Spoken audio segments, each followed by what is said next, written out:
ನಮಸ್ತೆ, welcome back to my channel. ನಾನು ನಿಮ್ಮ ಸೌಮೇಶ್ರೀ. ಎಲ್ರು ಹೇಗಿದ್ದೀರಾ? ಇವತ್ತು ನಿಮ್ಗೆ ಇಂಪಾರ್ಟೆಂಟ್ ಆಗಿ ತುಂಬಾ ದಿನದಿಂದ ಕೇಳ್ತಾ ಇದ್ರಿ, ಒಂದೆರಡು ಫೋಟೋನ ನಾನು ಇವತ್ತು ರಿವೀಲ್ ಮಾಡ್ತಿದ್ದೀನಿ. ಮಾಡ್ಲಾ? ನಮಸ್ತೆ, welcome back to my channel. ಇವತ್ತು ನಿಜವಾಗ್ಲೂ ಒಂದು ಖುಷಿ ವಿಷಯನೇ ನಾನು ನಿಮ್ಗೆ ಹೇಳ್ತೀನಿ. ನಾನು ಇವತ್ತು ಒಂದೆರಡು ಫೋಟೋ ರಿವೀಲ್ ಮಾಡ್ತೀನಿ. ಆ ಫೋಟೋನ ನೋಡಿದ್ರೆ ನಿಮಗೆ ಸಿಕ್ಕಾಬಟ್ಟೆ ಸಂಕಟ ಆಗುತ್ತೋ ಖುಷಿ ಆಗುತ್ತೋ ಗೊತ್ತಿಲ್ಲ. ನಮ್ಮಮ್ಮ ಒಂದೆರಡು ಮಾತಾಡ್ಬೇಕಂತೆ, ಕೊಡ್ತೀನಿ. ಅಮ್ಮ, ಲೈವಲ್ಲಿ ಇದ್ದೀನಿ, ಇದರಲ್ಲಿ ಯೂಟ್ಯೂಬ್ ಮಾಡ್ತಾ ಇದ್ದೀವಿ ಈಗ. ತುಂಬ ದಿನ ಆಗಿತ್ತು. ಏನಾರು ಮಾತಾಡ್ತೀಯಾ? ನೋಡು, ಏನೋ ಕಮೆಂಟ್ ಬಗ್ಗೆ ಮಾತಾಡಬೇಕು ಅಂತಿದ್ದಲ್ಲ, ತಗೋ. ಹಾಂ, ನಮ್ಮಮ್ಮ ಏನೋ ಮಾತಾಡ್ತಾರೆ. ಆಫ್ ಮಾಡು ನಲ್ಲಿ. ಕೈಯನ್ನು ಚೆನ್ನಾಗಿ ಉಜ್ಜಿ ತೊಳೆಯುವುದೇ ನಮ್ಮಮ್ಮನ ಕೆಲಸ. ತಗೊಮ್ಮ, ಏನು ಆಫ್ ಮಾಡೋದು ಹೇಳು, ಪರವಾಗಿಲ್ಲ. ಅದು ಆಫ್ ಮಾಡಮ್ಮ. ನೀನ್ ಕೇಳ್ತಾ ನಮ್ಮಮ್ಮಂಗೆ ಮಾತಾಡಕ್ ಆಗ್ತಿಲ್ಲೋ, ಆಮೇಲೆ ಮಾತಾಡಿಸ್ತೀನಿ. ತುಂಬಾ ಜನ ಕೆಲವೊಂದು ಎಲ್ಲಾ ವಿಡಿಯೋಗೂ ಬರಲ್ಲ. ಮುತ್ತಿನಂತ ಹೆಂಡತಿ ಅಂತ ಒಂದು ಸಾಂಗ್ ಹಾಕಿದ್ರೆ ಸಾಕು, ಹೆಂಡತಿ ಸಾಂಗ್ ಎಲ್ಲ ಹಾಕ್ದಾಗೆಲ್ಲ ಬ್ಯಾಡ್ ಆಗಿ ಒಂದು ಇದಾಗಿ ಕಮೆಂಟ್ಗಳನ್ನ ಹಾಕ್ತಾರೆ. ಅದು ಏನಕ್ಕೆ ಹಾಕ್ತಾರೆ ಅಂತ ಗೊತ್ತಿಲ್ಲ. ಓಕೆ, ಅದ್ರ ಬಗ್ಗೆ ಕ್ಲಿಯರಿಟಿನ ಇವಾಗ ಕೊಡ್ತೀನಿ, ವೇಟ್ ಮಾಡಿ. ನಮಸ್ತೆ, welcome back to my channel. ಎಲ್ಲರೂ ಹೇಗಿದ್ದೀರಾ? ನಾನಂತೂ ತುಂಬ ಚೆನ್ನಾಗಿದ್ದೀನಿ. ನಮ್ಮೆಲ್ಲರ ಆಶೀರ್ವಾದ, ಪ್ರೀತಿ ಜೊತೆಗೆ ನನ್ನ ಹಿತಾಶತ್ರುಗಳ ಆಶೀರ್ವಾದನೂ ಕೂಡ ಇದೆ. ಶತ್ರುಗಳು ಇರಬೇಕಂತೆ. ನಾವು ಜೀವನದಲ್ಲಿ ಏನಾದರೂ ಒಂದು ಸಾಧನೆ ಮಾಡಬೇಕು ಅಂತ ಅನ್ಕೋಬೇಕು ಅಂತ ಅನ್ಕೊಂಡ್ರೆ ನಮಗೆ ಶತ್ರುಗಳು ಇರ್ಬೇಕಂತೆ. ಆ ಶತ್ರುಗಳು ಇದ್ದಾಗ್ಲಿ ಅಂತೆ ನಮ್ಗೊಂದು ಹಠ ಛಲ, ನಾವು ಬದುಕಬೇಕು, ನಾವ್ ಏನಾದ್ರೂ ಒಂದು ಸಾಧನೆ ಮಾಡಬೇಕು ಅಂತ ಅನ್ಸೋದು. ಹಾಗೆ ನನ್ನ ಜೀವನದಲ್ಲಿ ಒಂದಷ್ಟು ಶತ್ರುಗಳಿದ್ದಾರೆ. ಆ ಶತ್ರುಗಳಿಂದನೇ ಅನ್ಸುತ್ತೆ ನಾನು ನಿಜವಾಗ್ಲೂ ಇಷ್ಟು ಒಂದೊಂದ್ ಅಜ್ಜೆ ನಾನು ಮುಂದೆ ಬರ್ತಿರೋದು. ಅವ್ರ ಆಶೀರ್ವಾದ ಇದೆ ಅಂತಾನೆ ಅನ್ಕೋತೀನಿ. ಯಾಕೆಂದ್ರೆ ನಮ್ ಕಾಲ್ ಎಳೆಯೋರು, ನಮ್ ಬಗ್ಗೆ ಮಾತಾಡೋರು, ಅವರೆಲ್ಲ ಇರ್ಬೇಕು. ಇದ್ರೇನೆ ಮನುಷ್ಯನಿಗೆ ಹಠ ಛಲ ಅಂತ ಬಂದು ಒಂದು ಸಾಧನೆ ಅನ್ನೋದನ್ನ ಮಾಡ್ತಾನಂತೆ. ಹಾಗೆ ನನ್ನ ಜೀವನದಲ್ಲಿ ನನಗೆ ಒಂದಷ್ಟು ಜನ ಶತ್ರುಗಳಿದ್ದಾರೆ. ಆ ಶತ್ರುಗಳಿಂದನೇ ಇವತ್ತು ನಾನು ಇಲ್ಲಿವರೆಗೂ ಬಂದು ನಿಂತಿದ್ದೀನಿ ಅಂತ ಎಲ್ಲೋ ಒಂದ್ ಕಡೆ ನನ್ಗೆ ಅನ್ನಿಸ್ತಿದೆ. ಹಾಗಾಗಿ ಅವರು ನಮ್ಗೆ ಎಷ್ಟೇ ಕೆಟ್ಟದ್ದನ್ನ ಬಯಸಿದ್ರು, ನಮ್ಗೆ ಬಗ್ಗೆ ಎಷ್ಟೇ ಕೆಟ್ಟದ್ದನ್ನ ಮಾತಾಡಿದ್ರು, ನಾವ್ ಯಾವ್ದಕ್ಕೂ ತಲೆ ಕೆಡ್ಸ್ಕೋಬಾರ್ದು, ಖುಷಿಯಾಗಿರ್ಬೇಕು. ಯಾಕೆಂದ್ರೆ ಅವ್ರು ಹಂಗೆಲ್ಲ ಮಾತಾಡಿಲ್ಲ, ಹಂಗೆಲ್ಲ ಕಮೆಂಟ್ ಹಾಕಿಲ್ಲ ಅಂದ್ರೆ ನಾವ್ ನಿಜವಾಗ್ಲೂನು ನಾವ್ ಮುಂದೆ ಬರಕ್ ಆಗ್ತಿರ್ಲಿಲ್ಲ ಅನ್ಸುತ್ತೆ. ಇವತ್ತಿಗೂ ನಾನೇನೋ ಒಂದ್ ಮಾಡ್ಬೇಕು ಅಂದಾಗ ನನ್ ಕಣ್ ಮುಂದೆ ಬರೋರೇ ಅವ್ರು ಬರ್ಬೇಕು. ಅವ್ರು ಬಂದ್ರೇನೆ ಯಾಕೆ ಹೇಳಿ. ಇವತ್ತು ನಾನು ನನ್ನ ಒಂದು ಯೂಟ್ಯೂಬ್ ಚಾನೆಲ್ ನಲ್ಲಿ ಒಂದು ವಿಡಿಯೋನ ಹಾಕಿದ್ದೆ. ಮುತ್ತಿನಂತ ಹೆಂಡತಿ ಅಂತ ಒಂದು ಸಾಂಗ್. ಆ ಸಾಂಗ್ಗೆ ನಿಮ್ ಗಂಡನ ಜೊತೆ ವಿಡಿಯೋ ಮಾಡಿ ಅಂತ ಹಾಕಿದ್ವಿ. ಸಾರಿ, ನಮ್ ಗಂಡನ ಜೊತೆ ವಿಡಿಯೋ ಮಾಡಕ್ಕೆ ಆಗಲ್ಲ. ನೀವೇನಾದ್ರೂ ವಿಡಿಯೋ ಮಾಡ್ತೀನಿ ಅಂದ್ರೆ ಮಾಡಿ, ನನಗೆ ಖುಷಿ ಆಗುತ್ತೆ. ನೀವು ಡ್ಯುಯೆಟ್ ಮಾಡ್ಕೊಂಡು ಮಾಡಿ, ನೀವಿಬ್ರ ಜೊತೆಲಿ ವಿಡಿಯೋ ಮಾಡಿ, ನನ್ಗೆ ಯಾರು ಕಮೆಂಟ್ ಹಾಕಿದ್ದಾರೆ ಅವ್ರಿಗೇನೆ ಈ ವಿಡಿಯೋ. ಅವ್ರ ಜೊತೆ ನೀವು ಮಾಡಿ, ನಿಮ್ಗೇನಾದ್ರೂ ಅವ್ರ ಅವಶ್ಯಕತೆ ಇದ್ರೆ ಹೇಳಿ, ಖಂಡಿತ ನಾನು ಅವ್ರನ್ನ ನಿಮ್ಗೆ ಕಾಂಟ್ಯಾಕ್ಟ್ ಮಾಡ್ಕೊಡ್ತೀನಿ. ಅವ್ರಿಗೊಂದು ಜೀವನ ಕೊಡಿ, ಅವ್ರಿಗೊಂದು ಬಾಳ್ ಕೊಡಿ ಅಂತಾನು ನಾನು ಕೇಳ್ಕೊತೀನಿ. ಅಲ್ಲ, ನಿಮ್ಗೆ ಯಾಕೆ ಬೇಕು? ನಾನು ನನ್ನ ಖುಷಿಗೆ ನಾನು ವಿಡಿಯೋ ಮಾಡ್ಕೊತೀನಿ, ನಾನು ಯಾವ್ದಾದ್ರು ಸಾಂಗ್ ಹಾಕ್ತೀನಿ. ನನ್ನಪ್ಪ ಹೂವು ಕೊಟ್ರು. ನನ್ನ ಖುಷಿಗೆ ಇದಕ್ಕೆ ನಾನು ವಿಡಿಯೋ ಮಾಡ್ಕೊತೀನಿ. ವಿಡಿಯೋ ಮಾಡಿ ನನ್ನ ಪಾಡಿಗೆ ನಾನು ಹೋಗ್ತಿದ್ದೀನಿ, ನನ್ನ ಕೆಲಸ ಕಾರ್ಯ ಅಂತ ಹೋಗ್ತಿದ್ದೀನಿ. ನಿಮ್ಮ ಥರ ಕೂತ್ಕೊಂಡು ಬೇರೆಯವ್ರ ಹೆಣ್ಮಕ್ಳ ಬಗ್ಗೆ ಮಾತಾಡ್ಕೊಂಡು, ಬೇರೆಯವ್ರ ಕಾಲು ಎಳ್ಕೊಂಡು ಸುಮ್ಮನೆ ಟೈಮ್ ಪಾಸ್ ಮಾಡಿಕೊಂಡು ಜೀವನ ಮಾಡ್ತಿಲ್ಲ. ನಿಮಗೆ ಗಂಡ ಇದ್ದಾನೆ, ಅಯ್ಯೋ ನಮಗೆ ಗಂಡ ಇದ್ದಾನೆ, ನಾವು ಬೇರೆಯವ್ರ ಹೆಣ್ಮಕ್ಳ ಬಗ್ಗೆ 1000 ಮಾತಾಡ್ಬೋದು ಅಂತ ನೀವು ಮಾತಾಡ್ಬೋದು. ಗಂಡ ಯಾವಾಗಲೂ ಜೊತೆಲಿ ಇರಲ್ಲ, ತಿಳ್ಕೊಳ್ಳಿ. ಎಲ್ಲಾರ್ಗೂ ಒಂದು ಜೀವನ ಅಂತ ಇರುತ್ತೆ. ಎಲ್ಲ ಹೆಣ್ಮಕ್ಳಿಗೂ ಒಂದು ಆಸೆ ಇರುತ್ತೆ, ನಾವು ನಮ್ಮ ಗಂಡನ ಜೊತೆ ಬಾಳ್ಬೇಕು, ಗಂಡನ ಜೊತೆ ಇರಬೇಕು ಅನ್ನೋದು ಪ್ರತಿಯೊಬ್ಬರಿಗೂ ಇರುತ್ತೆ, ಯಾರಿಗೂ ಇರಲ್ಲ ಅಂತಲ್ಲ. ಆದರೆ ಹಣೆ ಬರ ದೇವ್ರು ಬರ್ದಿರ್ತಾರೆ ಯಾರ ಜೊತೆ ಎಷ್ಟು ವರ್ಷ ಎಷ್ಟು ದಿನ ಕಾಲ ಇರ್ಬೇಕು ಅಂತ. ಕೆಲವೊಂದ್ಸಲ ಏನಾಗ್ಬಿಡುತ್ತೆ ನೋಡಿ, ಮದ್ವೆ ಆಗಿ ತಾಲಿ ಕಟ್ಟಿರೋ ಸಮಯದಲ್ಲೇ ಗಂಡ ಸತ್ತೋಗ್ಬಿಡ್ತಾನೆ ಅಲ್ವಾ. ಮದ್ವೆಯಾಗಿ ಮಾರನೆಗೆ ಸತ್ತೋಗಿರೋರು ಇದ್ದಾರೆ, ಒಂದ್ ವಾರಕ್ಕೆ ಸತ್ತೋಗಿರೋರು ಇದ್ದಾರೆ, ಒಂದ್ ತಿಂಗಳು, ಒಂದು ವರ್ಷದೊಳಗಡೆ. ಕೆಲವು ಜನ ಹೆಣ್ಮಕ್ಳುಗಳು ಹೊಟ್ಟೆಲಿ ಮಗು ಇರುತ್ತೆ, ಗಂಡನೇ ಸತ್ತೋಗ್ಬಿಡ್ತಾರೆ. ಹಂಗೆ ಬೇರೆಯವ್ರ ಹೆಣ್ಮಕ್ಳ ಬಗ್ಗೆ ಹೀನಮಾನವಾಗಿ ಮಾತಾಡೋದನ್ನ ಬಿಡಿ. ಯಾಕೆ ನೀವು ಹೀನಮಾನವಾಗಿ ಮಾತಾಡ್ತೀರಾ? ಬ್ಯಾಡ್ ಕಮೆಂಟ್ ಯಾಕೆ ಹಾಕ್ತೀರಾ? ಒಂದೊಳ್ಳೆ ಸೀರೆ ಉಟ್ಕೊಂಡು ವಿಡಿಯೋ ಮಾಡಿದ್ರೆ ಸಾಕು. ಥೂ, ಏನ್ ಥೂ ಅನ್ನೋದೇನ್ ಕಾಣ್ತಿದೆ ನಿಮ್ಗೆ? ಏನ್ ಕಾಣುತ್ತೆ? ಥೂ ಅಂತ ಅನ್ನಕ್ ಏನಿದೆ? ನಾನ್ ಇಲ್ಲಿಗೆ ಯಾವ ತರ ಅರ್ಥ ಮಾಡ್ಕೋಬೇಕು ಅಂದ್ರೆ, ನೀವು ಥೂ ಅಂದ್ರೆ ನಿಮಗ್ ನೀವೇ ಉಕ್ಕೊಂತಾ ಇದ್ದೀರಾ. ನಿಮ್ಗೆ ಸೀರೆ ಉಟ್ಕೊಳ್ಳೋ ಯೋಗ್ಯತೆ ಇಲ್ಲ, ಅದಕ್ಕೆ ನಮ್ಗೆ ಸೀರೆ ಉಟ್ಕೊಳಕ್ಕೆ ಯೋಗ್ಯತೆ ಇಲ್ಲ ಅಂತ ನಿಮಗ್ ನೀವು ಉಕ್ಕೋತಾ ಇದ್ದೀರಾ. ಆಮೇಲೆ ಇನ್ನೊಂದೇನಪ್ಪಾ ಅಂದ್ರೆ, ನೀವೆಲ್ಲ ತುಂಬಾ ದಪ್ಪ ಇದ್ದೀರಾ, ಇಷ್ಟಿಷ್ಟು ದಪ್ಪ ಇದ್ದೀರಾ. ಮೋಸ್ಟ್ಲಿ ನಿಮ್ಗೆಲ್ಲಾರ್ಗುನು ನಂತರ ಒಂದು ದೇಹ ಅಂದ್ರೆ ನಾನ್ ನೋಡಿ ಸಣ್ಣಕ್ಕೆ ಎಷ್ಟು ಸ್ಮಾರ್ಟ್ ಆಗಿ ನಾನ್ ಚೆನ್ನಾಗಿದ್ದೀನಿ, ನೀವು ನಂತರ ಸ್ಮಾರ್ಟ್ ಆಗಿಲ್ಲ. ಅದಕ್ಕೆ ಎಲ್ಲೋ ಒಂದ್ ಕಡೆ ನಿಮ್ಗೆ ಆ ಜಲಸ್ಸು ಫೀಲಿಂಗ್ಸು ಹಂಗಾಗುತ್ತೆ ಅಂತಾನೆ ಅನ್ಕೋತೀನಿ.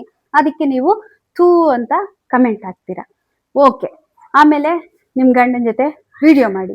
ನನ್ನ ಗಂಡನ ಜೊತೆ ನಾನು ವಿಡಿಯೋ ಮಾಡ್ತೀನೋ ಬಿಡ್ತೀನೋ ಅದನ್ನ ನನಗ್ ಬಿಟ್ಟಿತ್ತು. ಅದನ್ನ ಹೇಳಕ್ಕೆ ನೀವ್ಯಾರು? ನಾನು ಇನ್ನೊಂದು, ಓಕೆ, ನಾನು ನನ್ನ ಗಂಡನ ಜೊತೆ ವಿಡಿಯೋ ಮಾಡಕ್ಕೆ ನನ್ನ ಕೈಲಿ ಆಗ್ತಿಲ್ಲ, ನನಗ್ ಬೇಡ ಅಂತ ನಾನು ಬಿಟ್ಬಿಟ್ಟಿದ್ದೀನಿ. ನಿಮ್ಗೆ ಏನಾದ್ರು ಅವಶ್ಯಕತೆ ಇದ್ರೆ ನೋಡಿ, ನಿಮ್ಗೊಂದು ಅವಕಾಶನ ನಾನೇ ಕೊಡ್ತೀನಿ, ನಾನೇ ಅವಕಾಶನ ಮಾಡ್ಕೊಡ್ತೀನಿ. ಕಾಂಟ್ಯಾಕ್ಟ್ ನಂಬರ್ ಕೊಡ್ತೀನಿ, ಕಾಂಟ್ಯಾಕ್ಟ್ ಮಾಡ್ಕೊಳ್ಳಿ. ಅವ್ರಿಗೂ ಒಂದು ಜೀವನ ಬೇಕು, ಒಂದು ಹೊಸ ಜೀವನ ಕೊಡ್ತೀರಾ? ಆಗುತ್ತಾ ನಿಮ್ ಕೈಲಿ? ಹಂಗೇನಾರ ಇದ್ರೆ ಹೇಳಿ. ಅಣ್ಣ ಅಂತ ಯಾಕೆ ಕರಿತೀರಾ? ಅಣ್ಣ ಅನ್ನೋದಕ್ಕೆ ಒಂದು ಅವಮಾನ ಆಗ್ಬಿಡುತ್ತೆ. ಅಣ್ಣ ಅಂತೆಲ್ಲ ಕರಿಬಾರ್ದು. ಅಷ್ಟ್ ಚೆನ್ನಾಗಿ ಹೆಸರೆಲ್ಲ ಹಿಡ್ದು ಹಾಕಿದಿರಲ್ಲ, ಅವ್ರು ಏನ್ ನಿಮ್ ಸಂಬಂಧಿಕರನ್ನ, ನಿಮ್ ಬಂಧುನ, ಬಳಗನ, ಯಾರು? ಏನಾಗ್ಬೇಕು? ನನಗ್ ನಿಮ್ ಮೇಲೆ ಡೌಟ್ಸ್ ಬರ್ತಿದೆ. ಅಣ್ಣನ ಜೊತೆ ವಿಡಿಯೋ ಮಾಡು. ಅಣ್ಣನ ಯಾವ ಕಡೆಯಿಂದ ಅಣ್ಣ, ಯಾವ ರೂಟಿಂದ ನಿಮ್ಗೆ ಅಣ್ಣ ಆಗ್ಬೇಕು? ನನಗಿದು ಕ್ಲಿಯರಿಟಿ ಬೇಕು. ನನಗೆ ಕ್ಲಿಯರಿಟಿ ಕೊಡಿ. ಯಾವ ರೀತಿ, ಹಂಗೆ, ಏನು? ಇಲ್ಲ ನಿಮ್ಮ ಅಣ್ಣ ತಮ್ಮನ, ಇಲ್ಲ ನಿಮ್ಮ ಬಂಧು ಬಳಗನ? ಏನಾಗ್ಬೇಕು? ಯಾವುದೂ ಇಲ್ಲ ತಾನೆ? ಹಂಗಿದ್ಮೇಲೆ ನನಗೇನಕ್ಕೆ ಹಾಕ್ತೀರಾ ಕಮೆಂಟು ವಿಡಿಯೋ ಮಾಡಿ ಅಂತ? ಗಂಡ ಇದ್ದಿದ್ರೆ ಗಂಡನ ಜೊತೆಲಿ ವಿಡಿಯೋ ಮಾಡ್ತಿದ್ದೆ, ಗಂಡ ಇಲ್ಲ, ಅದಕ್ಕೆ ಸಿಂಗಲ್ ಆಗಿ ವಿಡಿಯೋ ಮಾಡ್ತಾ ಇದ್ದೀನಿ. ಅಷ್ಟು ಅರ್ಥ ಆಗಲ್ವಾ ಗೂಬೆಗಳ? ಜೊತೆಲೇ ಇರ್ತ್ರಿ, ಇವ್ರ ಗಂಡ ಇದಾರ ಇಲ್ವಾ ಅನ್ನೋದೆಲ್ಲ ಗೊತ್ತು. ಅಂತದ್ರಲ್ಲಿ ಜೊತೆಲೆ 1-2 ದಿವಸ ಇದ್ದು ಒಂದ್ ತಟ್ಟೆಲ್ ಅನ್ನ ತಿಂದು ಎಲ್ಲ ಮಾಡ್ಬಿಟ್ಟು, ಇವಾಗ ನೋಡ್ಬಿಟ್ಟು ಗಂಡನ ಜೊತೆ ವಿಡಿಯೋ ಮಾಡು ಅಂತ ಅಂದ್ರೆ ಯಾವ ನ್ಯಾಯ? ಏನ್ ಕಣ್ಣಿಗೆ ಏನ್ ಇಟ್ಕೊಂಡಿದ್ದೀರಾ? ಅಯ್ಯೋ ದೇವ್ರೆ. ಫಸ್ಟು ಈ ತರದ್ದೆಲ್ಲ ಕಮೆಂಟ್ ಹಾಕೋದು, ಈ ತರ ಮಾತಾಡೋದನ್ನ ಫಸ್ಟ್ ಬಿಡಿ. ಬದುಕೋ ದಾರಿನ ಕಂಡುಕೊಳ್ಳಿ, ಒಳ್ಳೇದ್ ಮಾಡಿ. ನಿಮ್ಮ ಮನೆಯಲ್ಲೂ ಕೂಡ ರಾಯರು ಫೋಟೋಗಳನ್ನ ಇಟ್ಕೊಂಡಿದ್ದೀರಾ, ಒಳ್ಳೇದನ್ನ ಮಾಡಿ, ಒಳ್ಳೇದನ್ನ ಮಾತಾಡಿ. ಯಾರ ಬಗ್ಗೆ ಯಾಕೆ ಚಿಂತೆ ಮಾಡ್ತೀರಾ? ನನ್ನ ಬಗ್ಗೆ ಚಿಂತೆ ಮಾಡೋದ್ರಿಂದ ನಿಮ್ಗೆ ಏನ್ ಲಾಭ, ಏನ್ ಸಿಗ್ಬಹುದು ಹೇಳಿ? ಏನಾದ್ರು ಸಿಗುತ್ತೆ ಅಂದ್ರೆ ಸೌಮೇಶಿನ ಕೆಳಗಡೆ ಬೀಳಿಸ್ಬೇಕು ಅಂತ ನೀವೆಷ್ಟೋ ಪ್ರಯತ್ನ ಮಾಡ್ತಿದ್ದೀರಾ. ನಾನ್ ಬಿದ್ರೂ ನಿಮ್ಗೆ ಏನ್ ಸಿಗುತ್ತೆ? ನಾನ್ ತಾನೇ ಬಿದ್ದು ಪೆಟ್ ಮಾಡ್ಕೊಳ್ಳೋದು, ನೀವೇನಲ್ವಲ್ಲ. 2 ದಿನ ನಗ್ಬೋದು ಅಂತನಾ? ಓಕೆ, ಖುಷಿಯಾಗಿರಿ. ನಾನೇನಾದ್ರೂ ತಪ್ಪು ಮಾಡಿದ್ರೆ, ನಾವೇನಾದ್ರೂ ಯಾರಿಗಾದ್ರು ದ್ರೋಹ ಮಾಡಿದ್ರೆ, ಭಗವಂತ ಇದ್ದಾರೆ, ರಾಯರಿದಾರಲ್ವಾ, ಅವ್ರು ನೋಡ್ಕೋತಾರೆ. ಯಾಕೆ ಸುಮ್ಮನೆ ಬೇರೆಯವ್ರ ಹೆಣ್ಮಕ್ಳ ಬಗ್ಗೆ ಬ್ಯಾಡಾಗಿ ಕಮೆಂಟ್ಗಳು ಹಾಕೊಂಡು, ಬೇಡದಿರೋ ವಿಷಯಗಳನ್ನ ಬೇರೆಯವ್ರ ಹತ್ರ ಮಾತಾಡ್ಕೊಂಡು, ನೀವು ಮಾತಾಡಿರೋ ವಿಷಯ ಎಲ್ಲ ನಂಗೆ ಚೆನ್ನಾಗಿ ಗೊತ್ತು. ನೀವೇನೇನು ಮಾತಾಡಿದ್ದೀರಾ ಅನ್ನೋದು ಪ್ರತಿಯೊಂದು ವಿಷಯ ನನಗೆ ಗೊತ್ತು ಅಲ್ವಾ? ಹಂಗಾಗಿ ನಾನು ಯಾರ ಬಗ್ಗೆನೂ ಏನು ಮಾತಾಡಕ್ ಹೋಗಲ್ಲ. ನಾನು ಹೇಳಲ್ವಾ, ಈ ಆತ್ಮದಿಂದ ತುಂಬಾ ನೊಂದ್ಕೊಂಡು ಕಣ್ಣೀರಿಟ್ರೆ ಖಂಡಿತ ಅವ್ರಿಗೆ ನಾನು ಏನು ಶಿಕ್ಷೆ ಕೊಡಲ್ಲ, ಭಗವಂತ ಕೊಡ್ತಾರೆ. ನನ್ನ ಫೋಟೋ ಮುಟ್ಕೊಂಡು ಹೇಳ್ತೀನಿ ನೋಡಿ, ರಾಯರು ಇಟ್ಕೊಂಡು ಹೇಳ್ತೀನಿ, ಬೇರೆಯವ್ರ ಹೆಣ್ಮಕ್ಳ ಬಗ್ಗೆ ಮಾತಾಡ್ಬೇಡಿ. ಅವ್ರವ್ರ ಕಷ್ಟ, ಅವ್ರವ್ರ ನೋವು ಅವ್ರಿಗೆ ಗೊತ್ತಿರುತ್ತೆ. ನನ್ನ ಕಷ್ಟ ಏನು, ನನ್ನ ನೋವೇನು, ನಾನು ಹೆಂಗೆಲ್ಲ ನೋವು ತಿನ್ಕೊಂಡು ಬಂದಿದ್ದೀನಿ ಅನ್ನೋದು ನನಗೆ ಗೊತ್ತು. ಒಂದ್ ಹೆಣ್ಣು ಒಂದು ಹೆಣ್ಣು ಉ, ಸ್ವತಂತ್ರವಾಗಿ ಜೀವನ ಮಾಡ್ತಿದ್ದಾಳೆ ಅಂದಾಗ ಅವಳಿಗೆ ಅಷ್ಟೊಂದು ಮಾತಾಡುವಂತ ಅವಶ್ಯಕತೆ ಇಲ್ಲ. ಮಾತಾಡೋ ಅವಶ್ಯಕತೆ ಇಲ್ಲ. ಯಾಕೆಂದ್ರೆ ನಮ್ಮ ನೋವು ನಮಗ್ ಗೊತ್ತು. ಇವತ್ತು ಇಲ್ಲಿ ಮುಟ್ಟೆ ಹೇಳ್ತಾ ಇದ್ದೀನಿ, ನನ್ನ ಬಗ್ಗೆ ನೀವೆಷ್ಟು ಮಾತಾಡ್ತಿದ್ದೀರಾ ನನ್ಗೆಲ್ಲ ಬರುತ್ತೆ, ಕಿವಿಗೆ ಎಲ್ಲ ಬರುತ್ತೆ. ಹಿಂಗೆ ಮಾತಾಡ್ತಿದ್ದಾರೆ, ಹಿಂಗೆ ಮಾಡ್ತಿದ್ದಾರೆ ಅಂತ ಪ್ರತಿಯೊಂದು ಬರುತ್ತೆ. ಇವ್ರು ಇದಾರಲ್ಲ, ಇವ್ರಿಗೆ ಒಪ್ಪಿಸ್ತೀನಿ, ಇವ್ರಿಗೆ ಹೇಳ್ತೀನಿ, ರಾಯರೇ ನನ್ನ ಬಗ್ಗೆ ಹಿಂಗೆಲ್ಲ ನೀವು ನೋಡ್ಕೊಳ್ಳಿ ಅಷ್ಟೇ. ನಾನೇನು ಮಾಡಕ್ಕಾಗಲ್ಲ, ನನ್ನ ಕೈಯಲ್ಲಿ ಏನೂ ಇಲ್ಲ, ಎಲ್ಲ ಇವ್ರಿಗೆ ಒಪ್ಪಿಸ್ತೀನಿ. ಶ್ರಮ ಬೀಳ್ತಾ ಇದ್ದೀನಿ ಇವತ್ತಿಗೂ. ಫೋಟೋ ಅನ್ಕೋಬಹುದು, ಏನ್ ಶ್ರಮ ಬೀಳ್ತೀಯಾ ಅಂತ. ಶ್ರಮ ಬೀಳ್ತಾ ಇದ್ದೀನಿ, ಕಷ್ಟ ಬೀಳ್ತಾ ಇದ್ದೀನಿ, ಕಷ್ಟ ಬಿತ್ಕೊಂಡೇ ಜೀವನ ಮಾಡ್ತಾ ಇದ್ದೀನಿ, ಇಲ್ಲ ಅಂತ ಹೇಳಲ್ಲ. ಅದಕ್ಕೆ ದೇವರು ನನಗೆ ಒಂದೊತ್ತಾದ್ರೂ ನೆಮ್ಮದಿಯಾಗಿ ತಿನ್ನು ಅಂತ ನನಗೆ ನೆಮ್ಮದಿಯಾಗಿ ಒಂದು ಜೀವನನ ಕೊಟ್ಟಿದ್ದಾರೆ. ನೆಮ್ಮದಿಯಾಗಿ ತಿಂತಾ ಇದ್ದೀನಿ, ದುಡಿತೀನಿ, ಯಾರ ಹತ್ರನೂ ಭಿಕ್ಷೆ ಬೇಡ್ತಿಲ್ಲ, ನನ್ನ ಕಾಲ ಮೇಲೆ ನಾನು ನಿಂತ್ಕೊಂಡಿದ್ದೀನಿ. ನನ್ನ ಬಗ್ಗೆ 1000 ಮಾತಾಡ್ಕೋಬಹುದು. ಪ್ರತಿಯೊಂದಕ್ಕೂ ಹೇಳ್ತೀನಲ್ಲ, ನಾನು ಈ ಮನೆ ವಾಸ ಮಾಡೋ ತವಿಂದ ಹಿಡ್ದು, ನಾನು ಹಾಕೋ ಬಟ್ಟೆ ತವಿಂದ ಹಿಡ್ದು, ತಿನ್ನೋ ಅನ್ನದ ತವಿಂದು, ಪ್ರತಿಯೊಂದಕ್ಕೂ ನೀವು ಎಲ್ಲದಕ್ಕೂ ನೀವು ಮಾತಾಡ್ತಿದ್ದೀರಾ. ಮಾತಾಡಿ. ಈ ಭಗವಂತನ ಮುಟ್ಟಿ ಮಾತಾಡಕ್ಕೂ ಧೈರ್ಯ ಬೇಕು.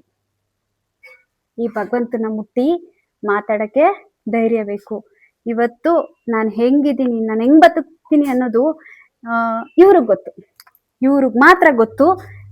ಹಂಗಾಗಿ ಯಾರೇನೇ ನಮ್ಮ ಬಗ್ಗೆ ತಪ್ಪಾಗಿ ತಿಳ್ಕೊಬೋದು, ತಪ್ಪಾಗಿ ಮಾತಾಡ್ಬೋದು. ನಾನು ಯಾರ ಬಗ್ಗೆನೂ ತಲೆ ಕೆಡ್ಸ್ಕೊಳಲ್ಲ. ಯಾಕೆಂದ್ರೆ ಇವ್ರಿದ್ದಾರೆ. ಇವ್ರು ಇರುವಾಗ ನಂಗೆ ಚಿಂತೆ ಯಾಕೆ ಅಲ್ವಾ? ಮೊನ್ನೆ ಇದೇ ತರ ಸೀರೆನ ಒಬ್ಬ ವ್ಯಕ್ತಿ ಎತ್ಕೊಂಡೋದ.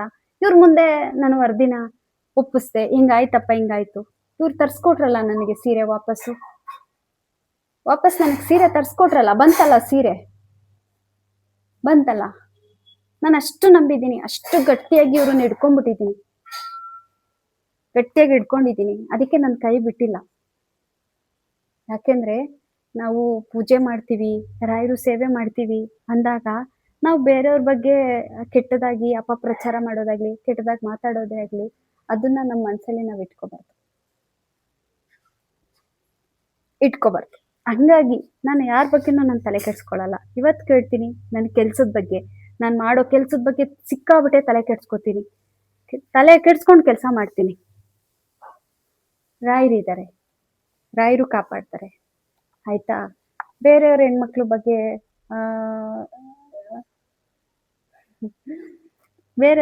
ಬಗ್ಗೆ ಮಾತಾಡೋಕ್ ಮುಂಚೆ ಯೋಚನೆ ಮಾಡಿ. ನಿಮ್ಮ ಮನೇಲೂ ಹೆಣ್ಮಕ್ಳಿದ್ದಾರೆ, ನಿಮ್ಮ ಮನೆಯಲ್ಲೂ ಕೂಡ ಹೆಣ್ಮಕ್ಳಿದ್ದಾರೆ. ಹೆಣ್ಮಕ್ಳ ಬಗ್ಗೆ ಯೋಚನೆ ಮಾಡಿ, ನಿಮ್ಮನೆ ಮಕ್ಳ ಬಗ್ಗೆ ಯೋಚನೆ ಮಾಡಿ. ನನ್ನ ಬಗ್ಗೆ ಯಾಕೆ ಯೋಚನೆ ಮಾಡ್ತೀರಾ? ನಂದೆಲ್ಲ ಮುಗ್ದೋಯ್ತು. ನನಗೀಗ ಗಂಡನ ಜೊತೆ ವಿಡಿಯೋ ಮಾಡು, ಗಂಡನ ಜೊತೆ ನಿಂಗೆ ಗಂಡ ಇಲ್ವಾ, ಹಾಗೆ ಹೀಗೆ ಅಂತ ಕೇಳ್ತೀರಾ. ನನಗೆ ಅವಶ್ಯಕತೆ ಇಲ್ಲ. ನನಗೆ ಗಂಡನ ಅವಶ್ಯಕತೆ ಇಲ್ಲ. ನಿಮ್ಗೆ ಅವಶ್ಯಕತೆ ಇದೆಯಾ? ನಿಮ್ ಜೊತೆಲಿ ಇದ್ದಾರಾ? ನೀವು ಅವ್ರನ್ನ ನೋಡ್ಕೊಂಡು ಆರಾಮಾಗಿ ನೆಮ್ಮದಿಯಾಗಿರಿ. ನಾನು ಒಂದ್ಸಲ ಒಂದು ವ್ಯಕ್ತಿ ಆಗ್ಲಿ, ಯಾರೇ ಆಗ್ಲಿ, ನನ್ನ ಜೀವನದಲ್ಲಿ ನನಗೆ ಮೋಸ ಮಾಡಿದವರು, ನನ್ ತೊಂದರೆ ಮಾಡಿದವರು, ನನ್ನ ಬೆನ್ನಿಂದೆ ಮಾತಾಡಿದವರು ಯಾರೇ ಆಗ್ಬೋದು, ನಾನು ಒಂದು ಸಲ ನನಗೆ ಗೊತ್ತಾಯ್ತು ಅಂದ್ರೆ ನಾನು ಯಾವುದೇ ಕಾರಣಕ್ಕೂ ಅವ್ರನ್ನ ನನ್ನ ಹತ್ರಕ್ಕೆ ಸೇರ್ಸಲ್ಲ.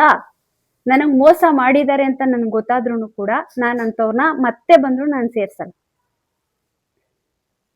ಅಷ್ಟು ನಾನು ಗಟ್ಟಿ ಮನ್ಸಿಂದ ನಾನು ಜೀವನ ಮಾಡ್ತಾ ಇದ್ದೀನಿ.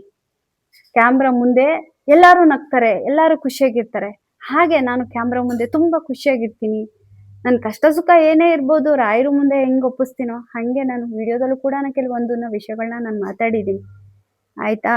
ಯಾಕೆಂದ್ರೆ ನಾನು ಇರೋದೇ ಹಿಂಗೆ ಅಂತ ನಾನು ತೋರ್ಸ್ಕೊಂಡಿದ್ದೀನಿ. ನಾನು ಕ್ಯಾಮ್ರಾ ಮುಂದೆ ಒಂದು, ಕ್ಯಾಮ್ರಾ ಹಿಂದೆ ಒಂದು ಅಂತ ಏನಿಲ್ಲ. ನಾನು ಇವತ್ತು ಈ ಫೋಟೋನ ಇಟ್ಕೊಂಡು ಹೇಳ್ತೀನಿ, ನನ್ನ ಬಗ್ಗೆ ರಾಯರೇ ಯಾರೆಲ್ಲ ನನ್ನ ಬಗ್ಗೆ ಕೆಟ್ಟದಾಗಿ ಮಾತಾಡ್ತಾರೋ, ಕೆಟ್ಟದಾಗಿ ಅಪಪ್ರಚಾರ ಮಾಡ್ತಾರೋ, ನಿಮ್ ಪಾದನ ಹಿಡ್ದಿದ್ದೀನಿ, ನೀವೇ ನೋಡ್ಕೊಳ್ಳಿ ಅಷ್ಟೇ. ನನ್ಗೆ ಯಾರೆಲ್ಲ ಬ್ಯಾಡ್ ಕಮೆಂಟ್ಸ್ಗಳನ್ನ ಮಾಡ್ತಾರೆ ಅನ್ನೋದು ನಂಗೆ ಚೆನ್ನಾಗ್ ಗೊತ್ತು, ನಂಗೆ ತುಂಬಾ ಚೆನ್ನಾಗ್ ಗೊತ್ತು. ಹಂಗಾಗಿ ನಾನು ಇವ್ರ ಹತ್ರ ಒಪ್ಪಿಸ್ತೀನಿ, ಇವ್ರ ಹತ್ರ ಹೇಳ್ತೀನಿ. ಇವರೇ ನನಗೆ ತಂದೆ, ತಾಯಿ, ಬಂಧು ಬಳಗ ಎಲ್ಲ ಇವರೇ. ಇವತ್ತೊಂದು ತನ್ನ ತಿಂತಾ ಇದ್ದೀನಿ, ಇವ್ರು ಕೊಟ್ಟಿರೋ ಭಿಕ್ಷೆಲ್ಲೇ ನಾನು ತಿಂತಾ ಇದ್ದೀನಿ. ಇವ್ರಿದ್ದಾರೆ ಸಾಕು.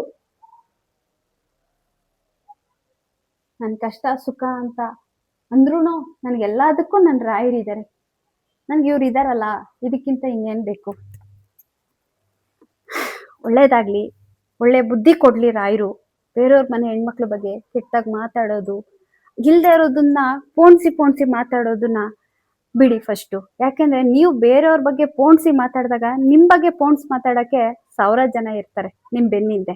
ಹಂಗೆ ನೀವೇನೇ ಮಾತಾಡಿದ್ರು ಈ ಭಗವಂತ ನನಗೆ ತಿಳಿಸ್ಕೊಡ್ತಾರೆ. ಇವತ್ತಿಗೂ ನೀವು ಮಾತಾಡಿರೋದೆಲ್ಲ ಕಂಪ್ಲೀಟ್ ನೀವೇನೇನ್ ಪ್ಲಾನ್ ಮಾಡಿದ್ರಿ ಪ್ರತಿಯೊಂದನ್ನು ನನಗೆ ರಾಯರು ತಿಳಿಸ್ಕೊಟ್ರು. ಬಿಡಲ್ಲ, ನನ್ಗೆ ತುಂಬಾ ಚೆನ್ನಾಗಿ ತಿಳಿಸ್ಕೊಟ್ರು. ಯಾರ್ಯಾರು ಇದ್ರಲ್ಲಿ ಯಾರ್ಯಾರು ಇನ್ವಾಲ್ವ್ ಆಗಿದ್ದಾರೆ, ಯಾರ್ಯಾರು ಸೇರಿದ್ದಾರೆ ಅನ್ನೋದನ್ನು ಕೂಡ ಕಂಪ್ಲೀಟ್ ನನಗೆ ರಾಯರು ತೋರಿಸ್ಕೊಟ್ಟಿದ್ದಾರೆ. ಸಾಕು, ಅದಕ್ಕೆ ಟೈಮು ಕಾಲ ಅಂತ ಬರುತ್ತಲ್ಲ, ಅವತ್ತು ಇವರೇ ಕೊಡ್ತಾರೆ ಉತ್ತರನ. ಇವರು ಅವತ್ತು ಕೊಡ್ತಾರೆ ಉತ್ತರನ. ಯಾಕಂದ್ರೆ ಈ ಉತ್ತರನ ನಾನು ಆಲ್ಮೋಸ್ಟ್ ಈಗ ಆಲ್ರೆಡಿ 2 ವಿಷಯದಲ್ಲಿ ನಾನು ನೋಡಿದ್ದೀನಿ. ನಾನು ಇವ್ರ ಮುಂದೆ ಕಣ್ಣೀರಿಟ್ಟು ನಾನು ಒಪ್ಪಿಸಿದಾಗ ನನಗೆ ತುಂಬಾ ಚೆನ್ನಾಗಿ, ನಮ್ಗೆ ಯಾರು ನೋವು ಕೊಡ್ತಾರೆ ಅವ್ರಿಗೆಲ್ಲ ತುಂಬಾ ಚೆನ್ನಾಗಿ ರಾಯರು ಉತ್ತರ ಕೊಟ್ಟಿದ್ದಾರೆ. ಹಂಗಾಗಿ ಇವ್ರನ್ನ ನಂಬ್ತೀನಿ. ಇನ್ನೂ ಕೆಲವು ಜನಕ್ಕೆ ಉತ್ತರನ ಕೊಡ್ಬೇಕು. ನಾನಂತೂ ಕೊಡಲ್ಲ, ಇವ್ರು ಕೊಡ್ತಾರೆ. ಯಾವ ರೂಪದಲ್ಲಿ ಹೆಂಗ್ ಕೊಡ್ಬೇಕು ಹಂಗ್ ಕೊಡ್ತಾರೆ. ಅಲ್ಲಿವರೆಗೂ ನಾನು ನನ್ನ ಕೆಲ್ಸದ ಬಗ್ಗೆ, ನನ್ನ ಜೀವನದ ಬಗ್ಗೆ ಚಿಂತೆ ಮಾಡ್ತೀನಿ. ಮುಂದೆ ಲೈಫ್ ಇದೆಯಲ್ಲ, ಒಂದು ಚಕ್ರನ ಇಟ್ಕೊಂಡಿರ್ತೀನಿ. ಆ ಚಕ್ರ ಓಡಿಸ್ತಾ ಇರ್ಬೇಕು. ಯಾರೋ ಅಂದ್ರು ಅಂದ್ಬಿಟ್ಟು ಸ್ಟಾಪ್ ಮಾಡ್ಕೊಂಡು ನಿಂತ್ಕೊಳಕ್ಕಾಗತ್ತಾ? ನನ್ ಮುಂದೆ 1000 ಕಲ್ಲು ನೀವು ಜೋಡಿಸಿದ್ರು ಆ ಕಲ್ಲನ್ನ ದಾಟ್ಕೊಂಡು ನಾನು ಮುಂದೆ ಹೋಗ್ಬೇಕು ಹೊರತು ಅಲ್ಲೇ ನಿಂತ್ಕೊಳಕ್ಕಾಗಲ್ಲ. ಆ ಕಲ್ಲನ್ನ ದಾಟ್ಕೊಂಡು ಹೋಗ್ಬೇಕು ಅಂದ್ರೆ ನನಗೆ ಇವರ ಆಶೀರ್ವಾದ ಮತ್ತೆ ನನ್ನ ಶಕ್ತಿ. ಹಾಗಾಗಿ ಎನರ್ಜಿ ಅಂದ್ರೆ ನಾವು ನಮ್ಮ ಬಗ್ಗೆ ಯೋಚನೆ ಮಾಡಿದಾಗ, ಪಾಸಿಟಿವ್ ಇದೀವಿ ಅಂದಾಗ ನಮ್ಗೆ ಒಂದು ಎನರ್ಜಿ ಸಿಗುತ್ತೆ. ನಾವ್ ಯಾವಾಗ ಬೇರೆಯವ್ರ ಬಗ್ಗೆ, ಬೇರೆಯವ್ರ ಹೆಣ್ಮಕ್ಳ ಬಗ್ಗೆ ಮಾತಾಡಿದಾಗ ಏನಾಗ್ಬಿಡುತ್ತೆ, ನಮ್ಮಲ್ಲಿರೋ ಎನರ್ಜಿ ಎಲ್ಲ ಕಂಪ್ಲೀಟು ಹೋಗುತ್ತೆ. ಹಾಗಾಗಿ ನಾವು ಏನೇ ಮಾತಾಡಿದ್ರು ನಾವು ಯೋಚನೆ ಮಾಡಿ ಮಾತಾಡ್ಬೇಕು. ನಾವು ಬೇರೆಯವ್ರ ಮನೆ ಹೆಣ್ಮಕ್ಳ ಬಗ್ಗೆ ಅವ್ರ ಜೀವನ ಹಂಗಿದೆ, ಅವ್ರು ಹಂಗಿದ್ದಾರೆ ಹಿಂಗಿದ್ದಾರೆ, ಅದು ಅವ್ರ ಜೀವನ. ಈಗ ನನ್ನ ಜೀವನ, ನನ್ನ ಕರ್ಮ ಇದು. ನನ್ನ ಕರ್ಮನ ನಾನು ಅನ್ಭೋಗಿಸ್ತೀನಿ. ನನ್ನ ಕರ್ಮನ ನೀವ್ಯಾಕೆ ಎತ್ಕೋತೀರಾ? ನನ್ನ ಕರ್ಮ ಎತ್ಕೊಳಕ್ ನೀವ್ ಯಾರು? ನನ್ನ ಬಗ್ಗೆ ಮಾತಾಡಕ್ ನೀವ್ ಯಾರು? ಯಾಕೆಂದ್ರೆ ತಪ್ಪು ಮಾಡದೇ ಇರೋರು ಯಾರು ಇಲ್ಲ. ಎಲ್ಲರೂ ಮಾಡಿರ್ತಾರೆ ಪ್ರಪಂಚದಲ್ಲಿ, ಎಲ್ಲರೂ ಮಾಡಿರ್ತಾರೆ. ಆ ತಿದ್ಕೊಳಕ್ ಒಂದು ಅವಕಾಶನೂ ಕೊಟ್ಟಿರ್ತಾರೆ. ನೀವು ತಪ್ಪು ಮಾಡಿಲ್ವಾ ಜೀವನದಲ್ಲಿ? ನೀವು ತಪ್ಪು ಮಾಡಿಲ್ಲ ಅಂದ್ಮೇಲೆ ಬೇರೆಯವ್ರ ಬಗ್ಗೆ ಮಾತಾಡ್ಬಾರ್ದು, ಅದು ತಪ್ಪೇ ಅಲ್ವಾ? ಒಂದಕ್ಕೊಂದು ಪೋಣಿಸ್ತೀರಾ ನೋಡಿ. ಒಂದ್ ಹೆಣ್ಮಕ್ಳು ಜೀವನ ಮಾಡ್ತಾವಳೆ ಅಂದ್ರೆ ನಂಬ್ಕೊಬಿಡ್ತಾರೆ ಈ ಜನಗಳೇನು, ಹಿಂಗೆ ಸೌಮ್ಯಶ್ರೀ ಹೆಂಗೆ, ಹೌದಾ ಹೌದಾ ಹೌದಾ ಅಂತಾರೆ. ಆದ್ರೆ ಸೌಮ್ಯಶ್ರೀ ಜೀವನ ಹೆಂಗಿದೆ, ಅವಳ ಲೈಫ್ ಹೆಂಗಿದೆ ಅನ್ನೋದು ಅವಳಿಗೆ ಮಾತ್ರ ಗೊತ್ತಿರುತ್ತೆ ಅಷ್ಟೇ. ನೆನ್ನೆ ಮೊನ್ನೆ ಎಲ್ಲ ಬಂದು ಹೋದವ್ರಿಗೆಲ್ಲ ಏನು ಗೊತ್ತಿರಲ್ಲ. ಅವ್ರಿಗೇನು ಸೌಮ್ಯಶ್ರೀ ಬೆಳೀತಿದ್ದಾಳೆ, ಅವಳು ನಿಂಗೋ ಕುಗ್ಗಿಸ್ಬೇಕು, ಏನೋ ಮಾಡ್ಬೇಕು ಅಂತ. ನನ್ನನ್ನ ನೀವು ಯಾವುದೇ ಕಾರಣಕ್ಕೂ ಕುಗ್ಸಕ್ಕಾಗಲ್ಲ. ಇಲ್ಲಿ ಇವ್ರಿದ್ದಾರೆ, ನನ್ನನ್ನು ಕುಗ್ಸ್ಬೇಕು, ನನಗೇನೇ ಮಾಡ್ಬೇಕು ಅಂದ್ರೂ ಇವ್ರನ್ನ ದಾಟ್ಕೊಂಡು ಬರ್ಬೇಕಷ್ಟೇ. ಇವ್ರನ್ನ ದಾಟ್ಕೊಂಡು ನೀವು ಬರ್ಬೇಕು ಅಷ್ಟೇ. ರಾಯರಿದ್ದಾರೆ. ಯಾರೆಲ್ಲ ನನಗೆ ಕೆಟ್ಟದನ್ನ ಬಯಸ್ತೀರಾ, ಕೆಟ್ಟದನ್ನ ಮಾಡ್ಬೇಕು, ಏನೇನೋ ಮಾಡ್ತೀರಾ ಕುತಂತ್ರನ, ಎಲ್ಲದಕ್ಕೂ ಇವ್ರು ಉತ್ತರ ಕೊಡ್ತಾರೆ ಅಷ್ಟೇ. ಇವ್ರನ್ನ ನಂಬಿ ಬದುಕ್ತಿದ್ದೀನಿ. ರಾಯರಿದ್ದಾರೆ, ನನಗೆ ಒಂದು ಜೀವನನ ಕೊಟ್ಟಿದ್ದಾರೆ. ಸಾಕು, ನನ್ನ ಲೈಫ್ ಸೂಪರ್ ಆಗಿದೆ ನನ್ನ ಜೀವನ. ಹೆಮ್ಮೆಯಿಂದ ಹೇಳ್ಕೊತೀನಿ, ನಾನು ತುಂಬಾ ಚೆನ್ನಾಗಿದ್ದೀನಿ. ರಾಯರ ಆಶೀರ್ವಾದ, ನಾನು ಚೆನ್ನಾಗಿದ್ದೀನಿ. ನಗ್ನಗ್ತಾ ಖುಷಿಯಾಗಿ ಏನೇ ಬರಲಿ ಎಲ್ಲ ಸೈಡ್ಗೆ ಇಟ್ಕೊಂಡು ನನ್ನ ಕೆಲಸ ಕಾರ್ಯದ ಬಗ್ಗೆ ನಾನು ಯೋಚನೆ ಮಾಡಿಕೊಂಡು ಮುಂದೆ ನುಗ್ಗಿ ಹೋಗ್ತಾ ಇದ್ದೀನಿ ಅಷ್ಟೇ. ಒಳ್ಳೇದಾಗ್ಲಿ. ಬ್ಯಾಡ್ ಕಮೆಂಟ್ಸ್ ಹಾಕ್ತೀರಾ ಹಾಕಿ, ಅದಕ್ಕೆಲ್ಲ ನೀಟಾಗಿ ಉತ್ತರ ಕೊಡುವಷ್ಟು ಶಕ್ತಿ ನನಗಿದೆ, ಕೊಡ್ತೀನಿ. ಆಯ್ತಾ? ಒಳ್ಳೇದಾಗ್ಲಿ, ಎಲ್ರಿಗೂ ಒಳ್ಳೇದಾಗ್ಲಿ. ಕೆಟ್ಟದ್ದು ಬಯಸೋರು, ಒಳ್ಳೇದು ಬಯಸೋರು ಎಲ್ರಿಗೂ ಕೂಡ ಒಳ್ಳೇದಾಗ್ಲಿ. ರಾಯರ ಆಶೀರ್ವಾದ ಸಿಗ್ಲಿ. ನಮಸ್ತೆ.